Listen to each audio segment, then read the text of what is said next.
300 million years ago, this land lay beneath a warm tropical sea. Over countless ages, the seabed rose, and rain carved the soft limestone into towers of stone. Today, the Li River winds 83 kilometers through these ancient mountains from Guilin to Yangshuo, through a landscape the Chinese have called the finest under heaven. The poet Han Yu, passing through Guilin 1,200 years ago, wrote the words that would define this place forever. The river is a green silk ribbon. The mountains are jade hairpins. He saw what every traveler sees, a landscape so beautiful it seems painted by the gods themselves. For centuries, Chinese painters have tried to capture this landscape on silk and paper. The great painter Mi Fu developed an entirely new technique, tiny wet ink dots, just to render the feeling of mist clinging to these vertical cliffs. But no painting could ever match the original. Here on the Li River, nature is the greatest artist of all.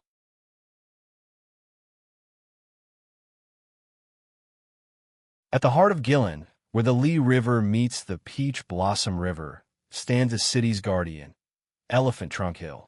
The legend tells of a divine elephant who descended from heaven during a great war. Wounded and exhausted, it was nursed back to health by the kindness of ordinary people.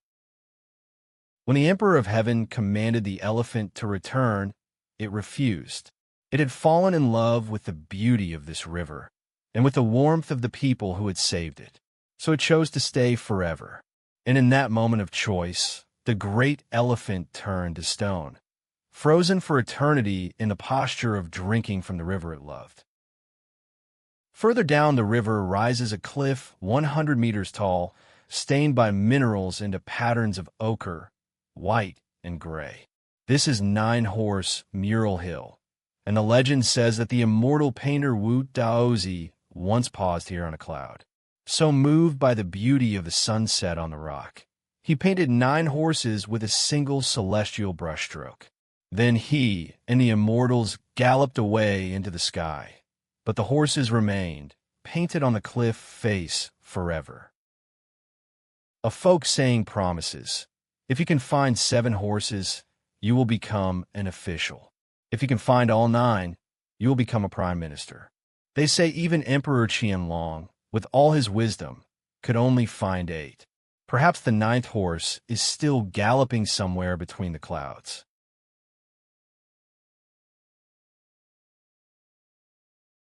Of all the legends born along the Li River, none is more beloved than the story of Liu Sanjie, third sister Liu.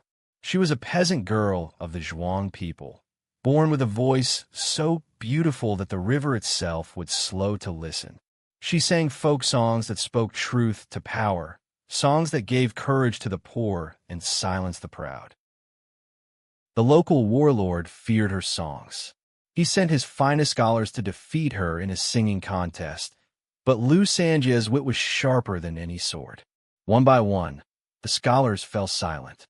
Her songs were not just melodies. They were the voice of the people, carried by the river to every village downstream. When the warlord tried to silence her forever, the river came to her rescue. According to the legend, Liu Sanjie rose from the water on the back of a golden carp, still singing, and ascended into the sky above the karst mountains. To this day, on the 3rd day of the 3rd lunar month, the Zhuang people gather along the Li River to sing, believing that Liu Sanjie's voice still echoes between the mountains.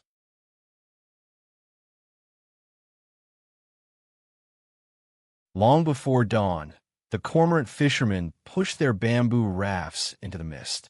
This tradition is 1,400 years old. The fisherman and his birds share a bond that lasts a lifetime, a partnership built not on force, but on trust and shared reward. The cormorants dive and surface, each time bringing fish from the depths. A gentle ring around the bird's neck holds the larger catch for the fisherman, but the smaller fish belong to the bird. At the end of each day, the ring is loosened and the birds eat their fill. The fishermen speak of their cormorants as family. Some say the bond between man and bird was first taught by the daughter of the Jade Emperor, who took pity on a poor fisherman and sent a magical blackbird to feed his family. At Xingping, a town that has stood for 1,700 years, the stone streets still echo with the footsteps of fishermen returning home. Here, the view across the river is the same scene printed on China's 20 yuan banknote, carried in the wallets of over 1 billion people. The most famous landscape in the country, hidden in a pocket, waiting to be unfolded.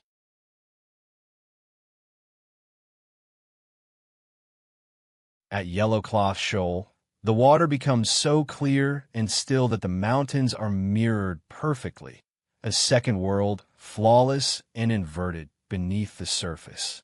Local fishermen say this reflection is not merely an image, but a real world where the spirits of the river dwell. Gaze too long, they warn, and you may be drawn in. In the flat valleys between the mountains, life goes on as it has for centuries. A farmer guides his water buffalo through flooded rice paddies, the karst towers rising impossibly behind him. This is the eternal rhythm of the Li River, stone and water, mountain and field, ancient and unchanging. As the sun descends, the river turns to liquid gold. The karst mountains darken to silhouettes, and the mist returns, softening every edge. 300 million years of patient sculpting, 1,200 years of poetry, 14 centuries of fishermen and their birds.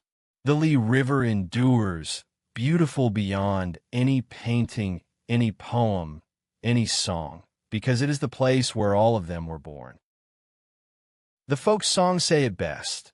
The songs of the river are like spring water, never afraid of rocky shoals or winding bends. And so the Li River flows on, carrying its legends, its beauty, and its songs from the mountains to the sea, from the past into forever.